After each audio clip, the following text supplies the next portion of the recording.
diferentes modos o las diferentes formas que tiene el Estado para poder llevar a cabo ese gasto público.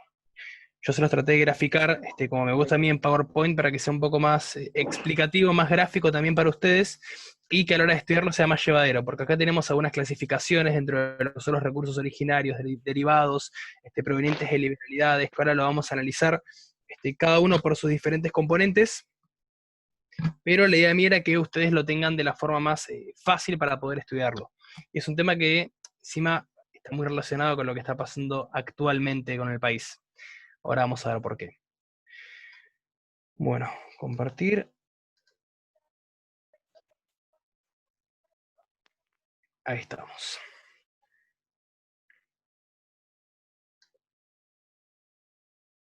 Bueno, cuando hablamos de recursos, el eje, lo que no pueden desconocer por ningún motivo y lo que le vamos a preguntar casi un 210% es el artículo 4 de la Constitución Nacional. Así que vamos a pegar una repasada. Es un artículo que igual ustedes ya lo tienen bastante afianzado, pero este chico es como el Padre Nuestro. O sea, primero sépase la Biblia y segundo sépase este artículo porque es importante cuando leemos de recursos, tienen que decirnos sí o sí el artículo 4, porque les repito, es el eje para lo que es el análisis de este tema. El artículo 4 dice, el gobierno federal provee a los gastos de la nación con los fondos del Tesoro Nacional, formado por el producto de derechos de importación y exportación, del de la venta o locación de tierras de propiedad nacional, del de la renta de correos, y de las demás contribuciones que equitativa y proporcionalmente a la población imponga el Congreso General, y de los empréstitos y operaciones de crédito que decrete el mismo Congreso para urgencias de la nación o empresas de utilidad nacional. Fíjense que ya si desmenuzamos un poco este artículo, cuando habla de demás contribuciones que equitativa y proporcionalmente a la población imponga el Congreso, estamos hablando de los impuestos. Y cuando hablamos de empresa de utilidad nacional, bueno, creo que el tema de Vicentín está todo muy a flor de piel. Por eso les digo que este tema casualmente tiene mucha relación con lo que puede estar pasando actualmente, por eso es interesante desmenuzarlo y llevarlo un poco también a la actualidad, ¿no? Porque, a ver, creo que la mejor forma de poder estudiar una materia, y más como economía, es vinculándolo con lo que pasa cotidianamente, porque lo que genera un entendimiento mucho mayor y de una forma mucho más certera. Entonces, artículo 4, chicos, de pe a pa, porque aparte cada uno de los incisos que establece son importantes porque es lo que permite saber cuál es el eje de la forma en que el Estado adquiere estos recursos. Bien, entonces, ¿qué se entiende por recursos? Vamos a empezar con la definición, como les puse acá. Es el cúmulo de riquezas ingresada al tesoro del Estado en ejercicio de la actividad financiera. Ahora, como vimos cuando analizamos demás contribuciones que equitativa y proporcionalmente imponga el Congreso, estamos hablando de los tributos. Tributos que engloba lo que se denomina por impuestos, tasas y contribuciones, que ya después también vamos a ir analizando cuál es la diferencia entre cada uno de estos tres componentes que vienen a formar parte de lo que se entiende por tributo. Aunque generalmente a nivel social uno suele decir impuestos y engloba todo, pero vamos a ver cuáles son las diferentes clasificaciones de cada uno. Bien, acá una pequeña característica o definición de lo que se entiende por tributo. Tenemos que son prestaciones comúnmente consistentes en dinero, que el Estado exige por su poder de imperio, sobre la base de su capacidad contributiva, en virtud de una ley, para cubrir los gastos que le demanden cumplimiento de sus fines. Ahora acá, si analizamos un poquito estos componentes, prestaciones en dinero, bueno, eso obviamente surge un poco, digamos, de la obviedad. Obviamente cuando uno tiene que pagar un impuesto, generalmente son prestaciones que se llevan a cabo en dinero. Difícilmente uno pueda querer pagar cubriendo con un cheque o haciendo algún tipo de transacción en especie. Generalmente son, o en su mayoría de los casos, se llevan a cabo mediante transacciones dinerarias. Que el Estado exige en su poder de imperio. Bueno, acá lo que vemos es, ustedes recuerdan cuando habíamos analizado uno de los componentes del Estado, es que es un ente recaudador. Generalmente, ¿cuál es la finalidad del Estado? Recauda para gastar. Y habíamos visto cuando analizamos todo lo referido a la unidad 9, si no me falla la memoria, recuerdan que podía haber obtención o inversiones por un lado, recursos o gastos. Depende de lo que el Estado efectuaba y de qué manera lo hacía, entraba dentro de la casilla de gastos o de la casilla de recursos. En el caso de que se lleven a cabo inversiones, por decirlo de algún modo, para querer buscar la forma de lograr una utilidad mayor con vaca muerta, en ese caso sería una obtención de recursos. ¿Por qué? Porque tenemos ahí el petróleo crudo y bueno, vamos a buscar la forma de equipararlo con máquinas para poder pasar por el proceso de que ese petróleo podamos llegar a usarlo como combustible para los automóviles. Ahora, llevar a cabo, o por ejemplo los casos de los hospitales, que también podrían entrar dentro de la casilla de recursos. Ahora, dentro de la casilla de gastos, empezamos a, como salió ahora últimamente, el IFE va a dejar de ser un plan de emergencia, va a pasar a ser un plan universal, y eso le va a conllevar un gasto de 90 millones todos los meses al Estado para sumar un plan más, en vez de poder buscar la forma de ese gasto, llevarlo a cabo como una amortización o que le genere una fuente de ingreso, entrar en la casilla de gastos. Entonces, por eso decimos, el Estado exige en su poder de imperio que estos tributos se lleven a cabo. ¿Por qué? Porque claramente sabemos qué es lo que pasa si nosotros no pagamos los impuestos, ya sea desde la categoría de monotributista responsable escrito que uno puede llegar a tener, o obras sanitarias, lo que es el alumbrado, barrio y limpieza, etc. Entonces son tributos que nos exige el Estado. Sobre la base, bueno, vimos su capacidad contributiva. ¿Por qué? Porque el Estado, como dijimos, recauda para gastar. Es un ente recaudador. Su capacidad contributiva viene a utilizar ese tipo de contribuciones que efectuamos nosotros, que somos los contribuyentes, valga la redundancia de la palabra. ¿Para qué? Para la mejora de los servicios públicos, generalmente, o para inversiones del Estado que a nosotros nos puede llegar a generar algún tipo de beneficio. Por ejemplo, tener un menor precio de los alimentos, siendo que Argentina es un país exportador y nos sale más caro incluso comprar la carne acá que ir a comprar la misma carne en Brasil. Entonces, hay muchas cuestiones que no deberían funcionar en la forma en que están reglamentadas, pero lo que apunta sobre la base de su capacidad contributiva es el motivo por el cual el Estado lleva a cabo este establecimiento o esta regulación de los tributos. En virtud de ley, bueno, esto es un antecedente que viene desde el derecho romano, que decía nullum tributum sine lege, no hay tributo sin ley. Esto ya viene incluso desde la Carta Magna, en 1215, cuando al rey Juan Sin Tierra le pusieron la espada en la panza y le dijeron firmala. Y ahí, digamos, fue una especie de rebelión que había tenido a cabo el pueblo inglés. Entonces, la Carta Magna es uno de los primeros antecedentes fuertes que nosotros también lo tenemos receptado en nuestra Constitución, y de ahí proviene el nullum tributum sine lege, que no hay tributo sin ley. ¿Por qué? Porque recuerden que cuando habíamos analizado también en su momento había confusión patrimonial, por un lado en lo que era los gastos del rey, propiamente dicho, del emperador, y los gastos de la nación. Entonces, lo que se buscaba también es separar un poco cuáles son los gastos que corresponden a la nación propiamente dicha, porque esa es plata de los contribuyentes, y cuáles son los gastos que corresponden de carácter personal, sea del rey, sea del emperador o de quien fuere. Bien, y dijimos, para cubrir los gastos que le demanda el cumplimiento de sus fines, bueno, justamente todo lo que conlleva a los empleados del Poder Judicial, policía, o demás organismos que sean de carácter público, hospitales, todos esos salarios de esos empleados públicos van a salir justamente de las contribuciones que llevamos a cabo nosotros. Contribuciones justamente de estos tributos que en virtud de ley fueron aprobados, que el Estado por su poder de imperio nos exige para cumplir en carácter dinerario. Hasta se los desmenucé atrás para adelante para que vean también la relación que encontramos dentro de lo que es la definición de tributos. Repito lo que digo siempre, chicos, si tienen alguna duda, me preguntan, yo acá lo chequeo en el chat, a veces me soy muy rápido, trato de hacerlo lo más llevadero y dinámico posible. Bien, terminamos con lo que es la característica de tributos. Recuerden, cuando hablamos de recursos, artículo 4, el eje, sépanlo bien, y hablamos un poco ahora de lo que son los tributos. Bien, sigamos con la segunda filmina. Evolución histórica de los recursos públicos. Bueno, acá un poquito de lo que es la parte histórica. Tenemos desde la antigüedad, tenemos que Egipto imponía gravámenes al consumo, en Grecia con Pericles a las rentas, en Roma Julio César impuestos a la aduana, y así las necesidades financieras de los estados eran satisfechas por los súbditos y los de los pueblos vecinos. Las revoluciones inglesas, francesas y norteamericanas tuvieron origen en el tributo.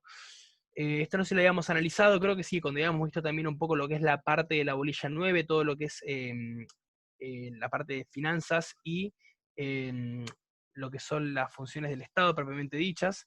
Habíamos analizado, y recuerden que algo de lo que habíamos dicho es que en Egipto, uno dice esclavos, pero los que trabajaban en Egipto generalmente no eran esclavos, porque los impuestos no se los cobraban propiamente a los propios ciudadanos, o lo mismo pasaba en Roma, los impuestos y las contribuciones se lo cobraban a los pueblos que ellos invadían. Entonces ellos eran trabajadores, no eran esclavos. Los esclavos, los que tenían que afrontar la carga de los impuestos y los tributos, eran los pueblos que invadían. Eso como una breve reseña histórica, como para que vean justamente el antecedente de cómo esto se fue dando hasta que se reguló, y con la palabra de tributo de impuestos, es algo que siempre existió, porque alguien tenía que hacerse cargo y afrontar los gastos de lo que era en su momento la milicia, obviamente los alimentos. Entonces todo eso no salía de estos pueblos originarios, sino que se lo cobraban a los pueblos vecinos. Bien, ¿cómo podemos clasificar ahora los recursos públicos? Tenemos una clasificación del punto de vista económica, una clasificación por su origen, todo esto vendría a ser por su origen, y una clasificación de los recursos mixtos o monopolios fiscales. Fíjense cómo yo acá lo dividí para que sea de fácil entendimiento para ustedes. Acá marqué una línea, saqué dos rayitas y acá puse economía, abrí un corchete, lo dividí en ordinarios y extraordinarios, que ahora lo vamos a analizar, por su origen, y por su origen se divide en tres: recursos provenientes de liberalidades, originarios o derivados. Estos tres los explico en la filmina que sigue, que es esta de acá: provenientes de liberalidades, originarios y derivados. Estos tres forman parte de los que son por su origen. Y por último, tenemos económica por su origen y recursos mixtos o monopolios fiscales, y acá explico cuáles son estos. Se los traté de hacer lo más gráfico posible para no complicarlos, porque son bastantes definiciones, entonces de esta forma creo que ustedes lo van a tener mejor organizado, diagramado a la hora de estudiarlo. Bien, empecemos. Económica, bueno, estos los podemos dividir en recursos ordinarios o extraordinarios. Los recursos ordinarios son los percibidos regularmente por el Estado, por ejemplo los impuestos que nosotros tenemos que pagar habitualmente, día a día, y los cuales ya están sancionados en virtud de ley, y los cuales ya hacen a los gastos fijos que nosotros tenemos que afrontar mes a mes. ¿Cuáles son los extraordinarios? Los percibidos excepcionalmente por el Estado, ejemplo, deuda pública o crédito público. Porque en esos casos tengamos en cuenta de que estamos hablando de los recursos públicos del Estado, pero que en cierta forma nos afectan a nosotros como contribuyentes. Y ustedes pónganse a pensar, ¿nos afectó el préstamo que asumió Macri con el FMI? Después podemos analizar si el préstamo estuvo bien que lo pida, no estuvo bien que lo pida, ayudó a una pseudo recuperación de la economía, que a la larga terminó siendo más contraproducente, porque prácticamente de los $5 que traíamos, 4 eran para poder mantener el dólar y 1 era para poder invertir, que al final se terminó yendo también. Entonces, fíjense que eso a nosotros también nos influye, porque asumir ese tipo de deuda de la forma en que se hizo fue asumir una deuda en dólares para sostener o solventar el dólar. Entonces no tenía mucho sentido la forma en que estaba argumentada. Diferente es que se pida una deuda, un crédito público para poder generar inversiones, y de esa forma sí se pueda llegar a capitalizar el país. Pero pedir una deuda en una moneda extranjera para mantener el valor y el peso de esa moneda extranjera y que no se termine desplomando, no tiene mucho sentido. Entonces, esos serían lo que son los gastos, o los recursos, mejor dicho, extraordinarios.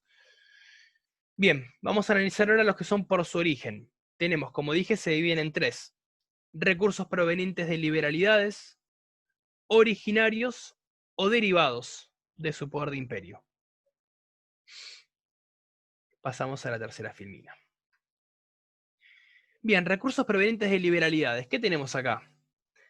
Son los percibidos por el Estado gratuitamente, no hace uso de su poder de imperio. Por ejemplo, donaciones, regalías, subsidios, subvenciones de Estado a Estado, de Estado a provincia, de provincia a municipio. En este caso, los recursos provenientes de liberalidades, como dice acá, son los que, por ejemplo, el Estado puede llevar a cabo algún convenio que pueda hacer, por ejemplo, con algún país del Mercosur, o ahora que está de moda el famoso Grupo Puebla. Entonces, de esa forma, se busca que el Estado reciba recursos, sea por otro Estado o por otro país, o alguna relación que pueda llevar a cabo con alguna provincia. Bueno, mira, ¿qué te parece si liberamos determinado impuesto, por ejemplo, sacamos el IVA de tal provincia, hacemos, no sé, un paraíso fiscal, vamos a decir, por ejemplo, bueno, en Tierra del Fuego, ustedes saben que ahí la carga impositiva es mucho menor, o en Ushuaia. Entonces, de esa forma se puede llevar a cabo donaciones que le genere una provincia o un municipio, entonces se genera una especie de acuerdo entre el Estado y esa provincia o ese municipio, por lo que se considera como que son recursos provenientes de liberalidades. Los percibe el Estado de forma gratuita y no hace uso de su poder de imperio. Eso entre comillas, porque convengamos que siempre el Estado recibe un beneficio. Acá nos abocamos a lo que dice la teoría, pero sabemos que la práctica en realidad tiene otra finalidad. Bien, vamos con los originarios. Provienen de bienes patrimoniales del Estado o de diversos tipos de actividades productivas. Esperen que voy a correr esto un poquito así leo. Ahí está. Provienen de bienes patrimoniales del Estado o de diversos tipos de actividades productivas realizadas por este. ¿Qué podría ser? Por ejemplo, renta de bienes con dominio público o privado, es decir, concesiones, tarifas cobradas por servicios públicos, lo que era en su momento Entel, que era la empresa de telecomunicaciones. Hoy en día la mayoría de estas empresas son privadas, Movistar, Claro, pero antes Entel como compañía era justamente, digamos, entregada como un servicio público.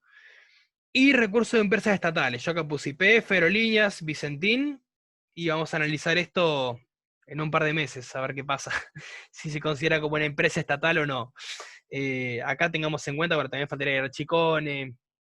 Entonces, dentro de los originarios, y acá me quiero detener un poquito porque creo que es importante hablar un poco del tema tenemos en consciente que, ¿de qué forma el Estado adquiere estos recursos? ¿No? Porque, a ver, de lo que se está discutiendo mucho ahora, y tampoco quiero meterme en este tema porque sería entrar también a la ley de concursos y demás, pero acá sabemos que para expropiar tiene que haber una ley, y es lo que dice el artículo 17. Entonces, cuando hablamos de recursos de empresas estatales, es de qué forma el Estado puede adquirir estas empresas estatales. Lo puede hacer tal vez con alguna participación, una participación minoritaria, una participación mayoritaria, en sociedad con la empresa, pero la finalidad que tendría que tener en este caso el Estado es hacer uso justamente para obtener recursos. No para llevar, como pasa con aerolíneas, que hoy tiene un déficit de, si no me equivoco, eran entre 15 y 20 millones por día. Es una locura lo que le sale al país mantener una empresa tan deficitaria. Sin más lejos, bueno, Chicone también, YPF no está muy bien que digamos. Entonces, la historia nos va demostrando que las empresas estatales, bueno, Entel terminó cerrando, terminó fundiendo. Entonces, ¿hasta qué punto conviene que sea manejado por entidades privadas o que sean empresas estatales? Creo que es importante que también hagamos un análisis previo de cuáles son los antecedentes que tenemos en nuestro país y de cómo se han ido dando estas empresas que han formado parte del Estado o que el Estado las ha estado eh, obteniendo o tratando de sacar un beneficio y la forma en que las ha manejado. Entonces es importante ver qué es lo que va a pasar con esto, porque por cómo se viene dando es posiblemente que se llegue a alguna especie de acuerdo, no como expropiación, pero sino tal vez sí comprando la empresa, porque sabemos que el Estado, si bien del punto de vista real, no está en su mejor momento en términos económicos, pero toca un botoncito, empieza a imprimir y bueno, posiblemente llegue a algún acuerdo con Vicentino. Ahora, ¿cómo va a llegar esa empresa de acá a un par de años? ¿En qué condición va a estar?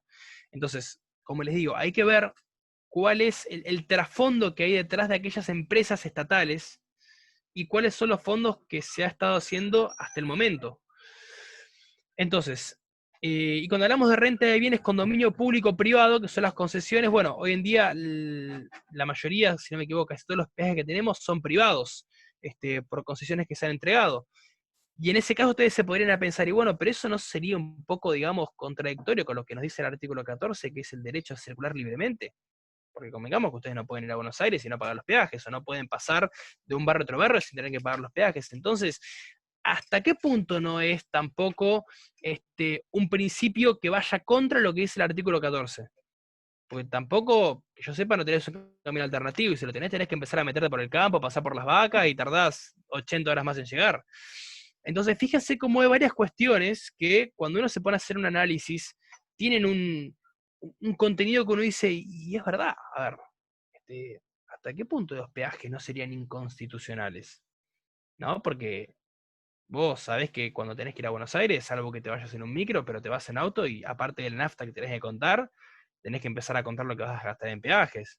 Y te querés ir a esa Gesell y tenés que pagar el peaje de Mar Chiquita, inhalar en Buenos Aires. Te llega a tomar una salida mal, tenés que pagar el peaje, tenés que volver a tomar otra salida, otro peaje. Entonces, ahí no hay mucho derecho a circular libremente que digamos. Bien, entonces decimos, dentro de los originarios, recuerden que tenemos, por un lado, la renta de bienes con dominio público-privado, que son las concesiones, las tarifas cobradas por servicios públicos, como lo había sido en su momento Entel, o los recursos de empresas estatales. Bien, vamos a pasar a los derivados. Ahora, si quieren después sobre esto hacer alguna pregunta en concreto, saben que voy a dejar unos minutos como para que puedan evacuar las dudas. Vamos a los derivados. El Estado los obtiene ejerciendo sus poderes soberanos. Proviene de los particulares y es imprescindible el mandato legal. Y acá sí entramos a la parte de los impuestos con los cuales tenemos que afrontar nosotros. Entonces tenemos los provenientes de crédito público, perdón, tributarios, que ahí entraría lo que son impuestos, tasas y contribuciones. Los provenientes de crédito público, multas y sanciones de carácter pecuniario. Me pasé. Ingresos de tesorería, letras y títulos públicos. Todos estos vienen a conformar lo que se denominan los recursos derivados. Como ya vimos, lo que son los tributarios, impuestos, tasas y contribuciones son los que terminamos de afrontar nosotros como contribuyentes. Los que provienen de crédito público, por ejemplo, los intereses que pueden llegar a acarrear la deuda, en este caso el crédito público que se haya pedido. Multas y sanciones de carácter pecuniario, no solamente impuestos, infracciones de tránsito, multas por semáforo en rojo, o lo que fuera, estacionamiento medido, todo eso entraría dentro de los recursos derivados, porque no es algo que uno tenga que pagar comúnmente, pero, y bueno, si te encajaron en alguna multa, obviamente que eso entraría dentro de los recursos que obtiene el Estado, porque no dejan de ser, todo lo relacionado con los registros no dejan de ser recursos que obtiene el Estado de forma nacional. Y bueno, ingresos de tesorería, letras y títulos públicos. Los recursos que obtiene mediante la compra y venta de letras y títulos públicos también vienen a entrar entre los recursos derivados. Bueno, sigamos con esto. Entonces recuerden que teníamos clasificación económica, dijimos ordinarios y extraordinarios. Por su origen entrarían estos tres que acabamos de analizar recién. Y ahora vamos a analizar los terceros, que son recursos mixtos o monopolios fiscales. Recuerden que los derivados son los que hacen uso del poder de imperio. Ahora ustedes dirán, los originarios no, y no, porque en este caso, cuando analizamos los que son los originarios, acá ya el Estado no puede hacer uso por su poder de imperio, sino tranquilamente podría expropiar cualquier empresa que quiera. Entonces no puede hacer uso por su poder de imperio de este tipo de recursos. Tienen que darse de otra forma distinta. No es como los impuestos que por el de mañana quieren sacar un impuesto y bueno, tenemos que pagarlo igual. Porque lamentablemente, si hay una ley que termina dando por aprobado ese impuesto, no nos queda otra que tener que decir, sí, sí está bien, señor Estado, nosotros vamos a pagarlo. Bien, y ahora vamos a analizar los terceros, que son los recursos mixtos o monopolios fiscales. El Estado puede monopolizar determinados productos y venderlos a mayor valor que el de costo, por lo que obtiene una ganancia comercial más el excedente, que se considera tributario. Por eso se habla de recursos mixtos, ya que en parte son patrimoniales y en parte son tributarios. Y acá puse el ejemplo de los casinos, los juegos de azar, las loterías, por ejemplo, los famosos telequino. Estas actividades con fines de lucro proporcionan ingresos directos y si ganas, pagas impuestos, porque ustedes saben que en el caso de que ustedes lleguen a tener una buena ganancia en el casino, bueno, obviamente que les van a retener ganancias, porque esta actividad que ustedes llevan a cabo con fines de lucro o algún programa comercial que se haga, a ustedes les terminan cobrando ganancias de eso. Yo tengo un conocido que había estado en el programa de ¿Quién quiere ser millonario? Creo que era no me acuerdo el nombre del flaco, rubio, del Moro. Y él había ganado, y creo que había ganado algo de 150, y bueno, creo que 30, 40 era para el Estado. Gracias por su participación, pero le vamos a cobrar ganancias, señor. Hubo un caso muy conocido, un boxeador que había ganado $1.000.000 y, y era argentino, y él dijo, no, yo a Argentina no vuelvo más, ¿no? Porque este millón me van a tener que cobrar ganancias.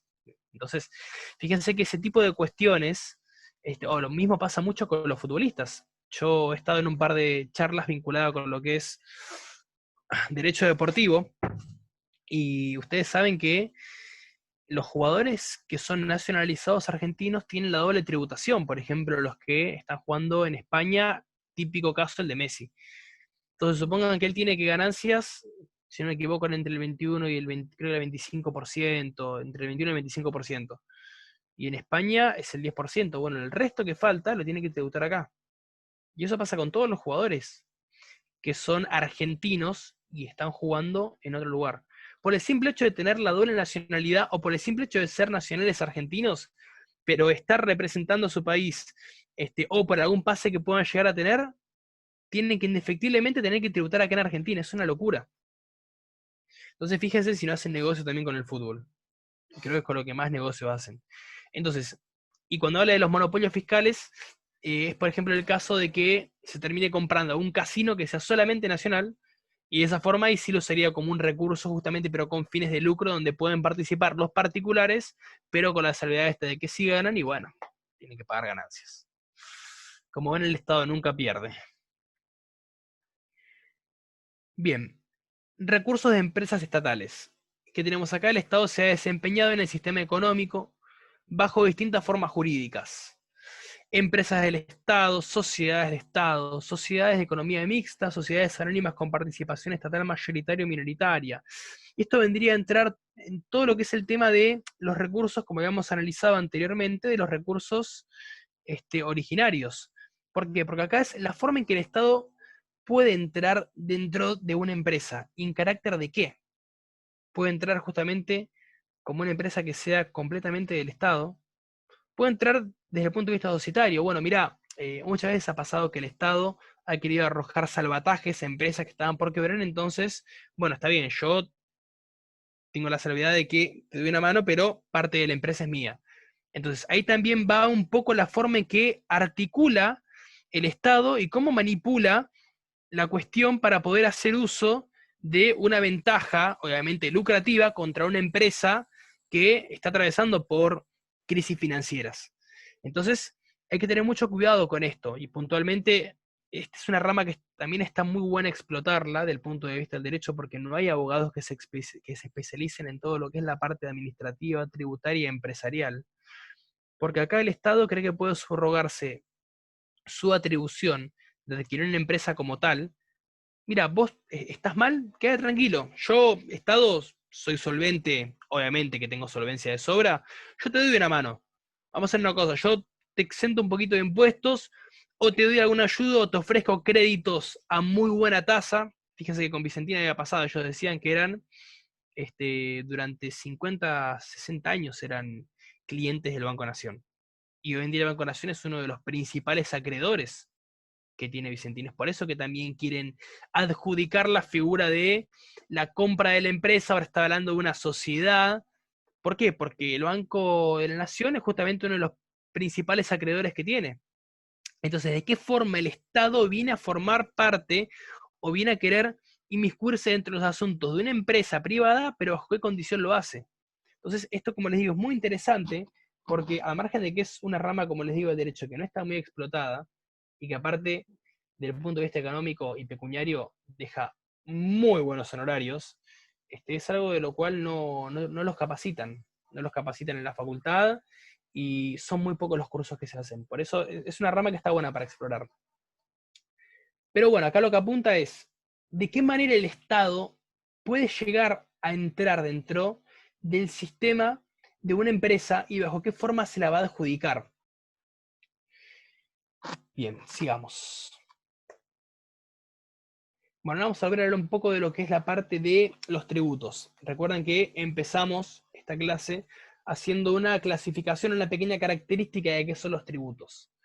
Bien, ¿cómo se dividen? Habíamos dicho que se dividían en impuestos, tasas y contribuciones. Vamos a explicar un poco ahora qué vendrían a ser cada uno de estos tres impuestos. como les digo, se resume generalmente todo en impuestos, pero tiene sus diferentes características. Esta clasificación yo la he tomado toda del libro de Villegas. No sé si ustedes lo tienen, es un libro bastante ancho, pero la parte de tributos está muy bien explicado. Curso de finanzas, derecho financiero y tributario. Después si quieren pegarle alguna idea como para reafianzar algún término, lo pueden hacer. Bueno, se divide en tres, dijimos: impuestos, tasas y contribuciones. Los impuestos son prestaciones exigidas al sujeto pasivo, independientemente de la actividad del Estado. Son los que tenemos que pagar habitualmente, mes a mes, y los cuales, independientemente de la labor que realicemos, los tenemos que afrontar. Y independientemente de la actividad del Estado, son los que nosotros tenemos que afrontar como tal.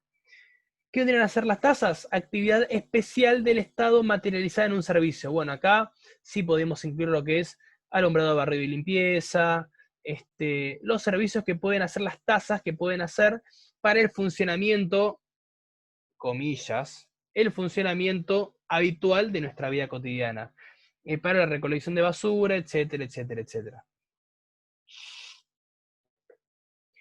Bien, y cuando hablamos de contribuciones, se genera un beneficio especial para el contribuyente. El ejemplo claro es los aportes jubilatorios, lo cual te descuentan a vos justamente porque vos recibís un beneficio a largo plazo sobre ese aporte tributario que vos estás haciendo.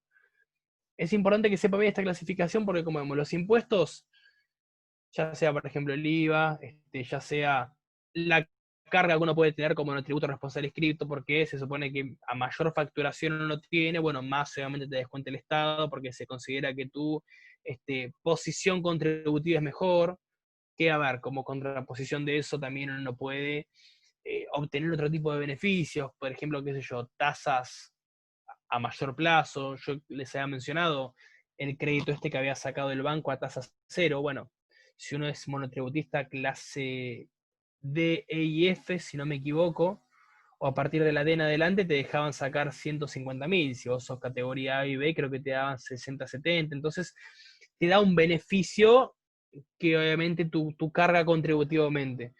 Cuando uno ya es responsable inscripto, puede hacer ciertos revoleos como, no sé, comprar el IVA y venderlo. Vos tenés IVA positivo, lo que es las facturas, lo que vos comprás con lo que vos vendés, y puedes trasladar el IVA. Tiene ciertas cuestiones que obviamente uno también tiene que saber moverse del punto de vista financiero como para poder hacer uso. Porque convengamos que, a ver, chicos, aquí hay una realidad. Si ustedes tienen que a rajatabla cumplir toda la carga impositiva y tributaria, uno termina trabajando para el Estado. Si uno, digamos, tiene un negocio propio, y es algo que es de público y notorio conocimiento, por ejemplo, uno tiene que alquilar un local, hoy en día sabemos que un local no te baja de 20.000 pesos si me estoy quedando corto. Entonces, ¿qué pasa? Ustedes alquilan un local de acá a 3 años. Y si ustedes ponen el monto real en el contrato de alquiler, automáticamente, supongan que ustedes no tienen ningún local, se están abriendo por primera vez un emprendimiento. Y bueno, lo lógico es que sean monotributistas clase A, clase B. No, pasarían a ser automáticamente inscriptos, se estarían pagando una fortuna. Entonces, ¿qué es lo que se suele hacer? Bueno, mira, ¿qué te parece si en vez de poner 20, 25 en el contrato, ponemos 5 y el otro resto lo hacemos en pagarés? Entonces, ¿qué pasa? De esa forma, ustedes arreglan con el propietario, bueno, listo, genial. Tienen que pagar 5 por derecha y el otro lo arreglan con él por medio de pagarés. Entonces, de esa forma, harán contrato por 2 años, bueno, firmarán 24 pagarés, harán por 3 años, serán 36 pagarés, pero de esa forma, ustedes se evitan una carga contributiva mucho mayor y el propietario también, porque eso, cuando uno tiene que ir a sellar el contrato de alquiler, va a surgir cuál es el monto. Y la regulación va a decir, pero ¿cómo? Esta persona va a ser monotributista clase A y está pagando el alquiler, si fuera de 20 lucas sería casi de 200, de 300 lucas al año. Entonces no tiene sentido, es muy bajo que esta persona, si va a facturar esto, pague esto. Entonces se suelen hacer esos manejes del punto de vista tributario, como para que uno no también tenga que afrontar todo el gasto que le importa a uno cuando recién está empezando con un negocio. Entonces, fíjense lo importante que es también saber la forma en que se regula desde la parte impositiva y tributaria para saber también cómo manejarse. Bien, entonces dijimos, impuestos son prestaciones exigidas al sujeto pasivo independientemente de la actividad del Estado. Tasas dijimos que es la actividad especial del Estado materializada en un servicio, y las contribuciones se genera un beneficio especial para el contribuyente, como ser, dijimos, el caso de los aportes jubilatorios. Vamos a empezar a analizar un poco en concreto qué se entiende por impuestos, qué se entiende por tasas, qué se entiende por contribuciones. Ahí ustedes pueden ver que hicimos una pequeña clasificación de lo que son los impuestos. Igual ya nos estamos quedando sin tiempo, ya vamos a retomar los segundos 40 minutos. No creo que lleguemos a terminar para la segunda parte, no creo que lleguemos a exceder el tiempo de los 40 minutos, digo, porque deben quedar 10, 15 minutos de explicación solamente. Pero bueno, voy a aprovechar en este minuto y medio que queda para recordarles, artículo cuarto, sépanlo bien cuando hablemos de la parte de los recursos, sepan bien la clasificación de lo que se entiende por recursos originarios, derivados, económicos provenientes de liberalidades, los recursos mixtos. Seguramente hagamos alguna pregunta vinculada con qué se entiende por, o cómo podría definir usted tasas, den un ejemplo de lo que son los impuestos, o ahora cuando empecemos a hablar de lo que son las clasificaciones. Hay algunas que se pueden llegar a repetir, muchos ejemplos que van a estar dentro de una misma clasificación.